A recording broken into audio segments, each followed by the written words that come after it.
সরকার রাজ্য জুড়ে দালাল চক্রের দৌরাত্ম্য রুখতে এবং সঠিক ভাড়ায় দ্রুত পরিষেবা দিতে বিশেষ উদ্যোগ নিয়েছে। অ্যাম্বুলেন্সের দালাল চক্র বন্ধে নেওয়া হচ্ছে একগুচ্ছ পদক্ষেপ।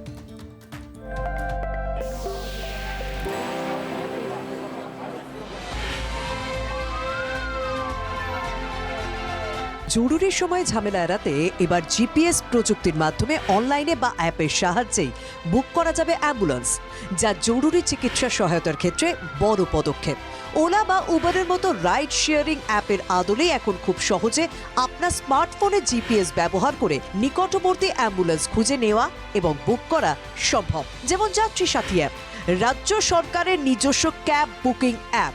এই যাত্রী সাথীর মাধ্যমে এখন সরাসরি অনলাইন অ্যাম্বুলেন্স বুক করা সম্ভব।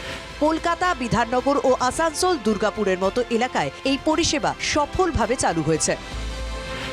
শুধুমাত্র অ্যাম্বুলেন্স অ্যাপের পরিকল্পনা, অতি সম্প্রতি রাজ্যের স্বাস্থ্য দপ্তর ফিক্সড ভাড়া এবং রিয়েল টাইম জিপিএস ট্র্যাকিং সহ একটি ডেডিকেটেড অ্যাম্বুলেন্স অ্যাপের পরিকল্পনা ও বাস্তবায়ন শুরু করেছে। এর মাধ্যমে সাধারণ, মাঝারি এবং আইসিইউ এই 3 ক্যাটাগরির অ্যাম্বুলেন্স বুক করা যাবে।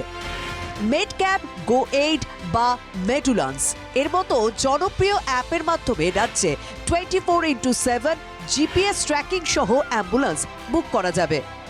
কিভাবে বুক করবেন এই অ্যাম্বুলেন্স? গুগল প্লে স্টোর বা অ্যাপল স্টোর থেকে আপনার পছন্দের অ্যাপটি ইনস্টল করুন। ফোনের জিপিএস বা লোকেশন সার্ভিস চালু করুন, যাতে অ্যাপটি স্বয়ংক্রিয়ভাবে আপনার সঠিক অবস্থান শনাক্ত করতে পারে। রোগীর অবস্থা অনুযায়ী সাধারণ, অক্সিজেন, আইসিইউ বা মৃতদেহ বহনের অ্যাম্বুলেন্স সিলেক্ট করুন। বুকিং নিশ্চিত করার আগে স্ক্রিনে নির্দিষ্ট ভাড়া দেখতে পাবেন। বুকিং কনফার্ম হলে ড্রাইভারের নাম্বার এবং লাইভ ম্যাপে অ্যাম্বুলেন্সটি আপনার থেকে কত দূরে রয়েছে তা দেখতে পাবেন। টিভি9 বাংলা।